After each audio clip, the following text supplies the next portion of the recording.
Hello, Assalamualaikum. Pada video kali ini, slot santai, perkongsiannya sedikit berbeza dengan perkongsian pada sebelum ini.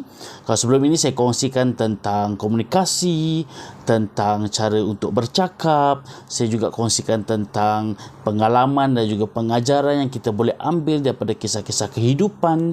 Dan pada kali ini, saya ingin sampaikan, saya ingin ceritakan, saya ingin beritahu informasi dan juga maklumat yang anda perlu tahu. Tapi sebelum itu, jangan lupa untuk subscribe, like, komen dan sharekan kepada seramai yang boleh supaya informasi yang ingin saya sampaikan ini dapat reach atau dapat sampai kepada ramai orang. Untuk perkongsian pada kali ini, saya ingin sampaikan, saya ingin sharekan kepada semua apa yang kita perlu buat sekiranya cermin kereta kita retak.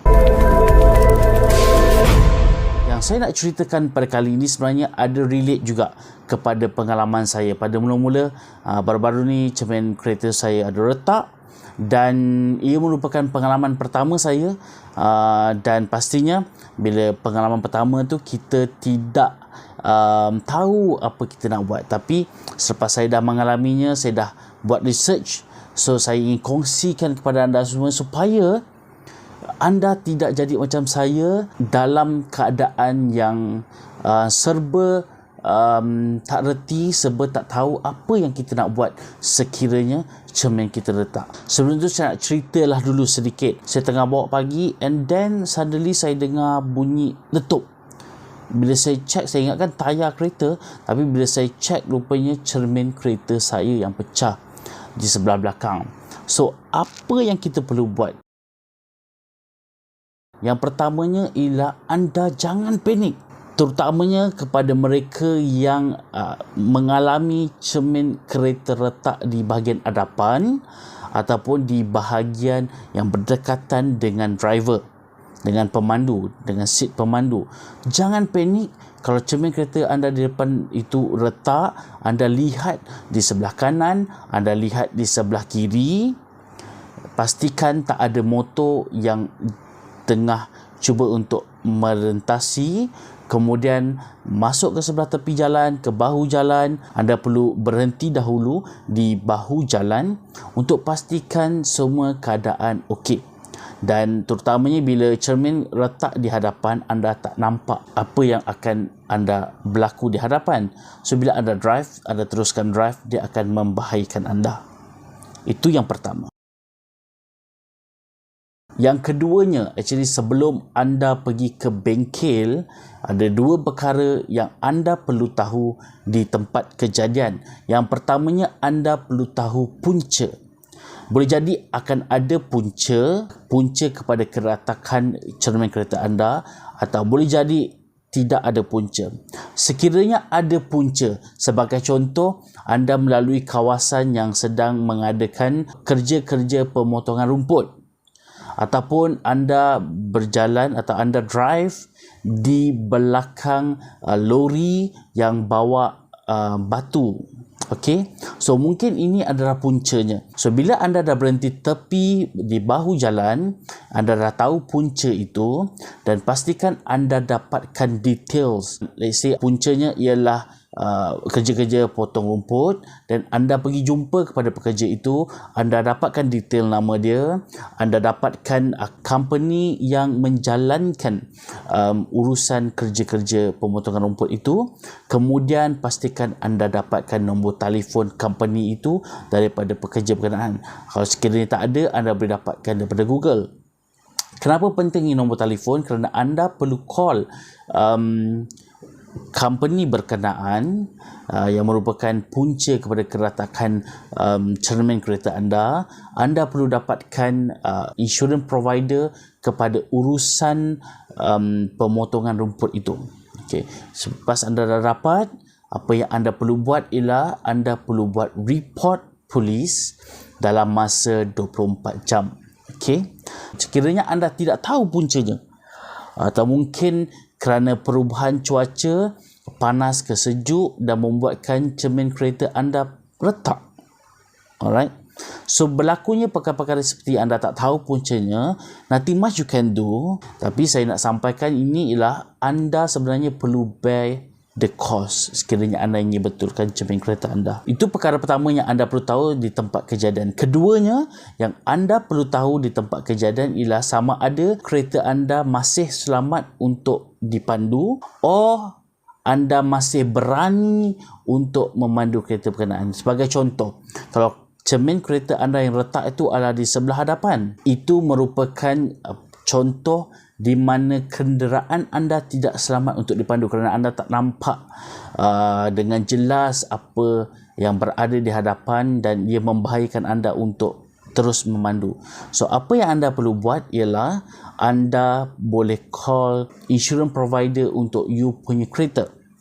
Okay, most of the insurance provider actually dia ada provide service untuk tarik kereta. Most of this insurance provider, bila you guna service tarik kereta, basically dia tak akan effect you punya non-claim discount NCD for your next year. So bila you dapat call, then pastinya you perlu tarik kereta you ke bengkel yang terdekat. Okay. Kemudian sekiranya kereta you itu masih boleh drive sendiri dan masih selamat untuk drive dan you masih berani untuk drive, you bolehlah drive sendiri kereta you ke bengkel yang terdekat. Sebagai contoh, macam kes saya, kereta saya retak di cermin belakang. So bolehlah saya drive sendiri sehingga ke bengkel yang berdekatan. Perkara ketiga yang you perlu tahu sebelum you sampai bengkel, ini yang paling penting, iaitu you perlu tahu bengkel mana yang you nak pergi, betul? Right. Kalau you pergi pada bengkel servis kereta yang biasa, kemungkinan besar mereka tidak ada servis pemasangan cermin kereta, ataupun mereka tak ada pun supply dekat bengkel mereka. Dia orang tak ada stok pun dekat bengkel mereka, dan they are not a specialist. So apa yang you perlu pergi, di mana yang you perlu pergi sebenarnya ialah pusat ataupun kedai ataupun bengkel pakar pemasangan cermin kereta, ataupun selalu dalam dekat signboard dia akan tulis windscreen specialist.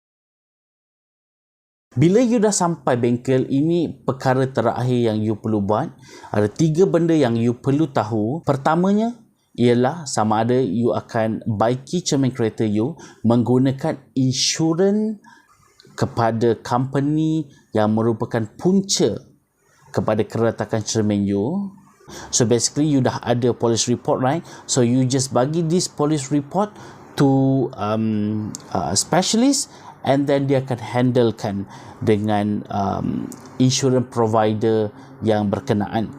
Perkara yang kedua ialah you gunakan insurans you sendiri. You perlu berikan you punya IC, you punya license, and then you punya insurance cover note kepada you punya specialist, dan dia akan arrangekan untuk urusan-urusan claim. Alright, so my suggestion that you need to always simpan satu kopi insurance cover note you di dalam kereta. So bila berlaku apa-apa, you tak perlu nak balik rumah, nak pergi ambil, ataupun you nak pergi ke tempat yang you simpan you punya insurance cover note, and then you nak datang ke bengkel. Tapi dalam insurans you sendiri ni dia ada 2 isu. Yang pertamanya, sama ada your insurance ada separate coverage untuk windscreen protection ataupun tiada. Sekiranya ada, specialist you akan proceed claim insurans kereta you menggunakan this coverage. Dan jangan risau, most of this insurance provider, bila you ada this separate coverage, dia takkan effect you punya NCD untuk you renew pada tahun depan. Tapi sekiranya you tak ada this coverage, okay, kalau you tak ada this coverage, and then mereka akan gunakan insurans kemalangan kereta you, then dia akan effect you punya NCD for the next year. So bila ada effect to you NCD, apa yang berlaku ialah ramai daripada kita takut ialah harga ataupun price untuk you punya insurans yang you kena bayar itu lebih tinggi daripada tahun sebelumnya, kerana you punya NCD sudah berkurang, you punya discount sudah berkurang, so you punya insurans, harga insurans you akan lebih tinggi daripada yang sebelumnya. And then the last thing yang you kena tahu, ada certain orang dia nak bayar sendiri, dia tak ada windscreen protection punya coverage, then dia nak bayar sendiri sebab dia tak nak NCD dia berkurang.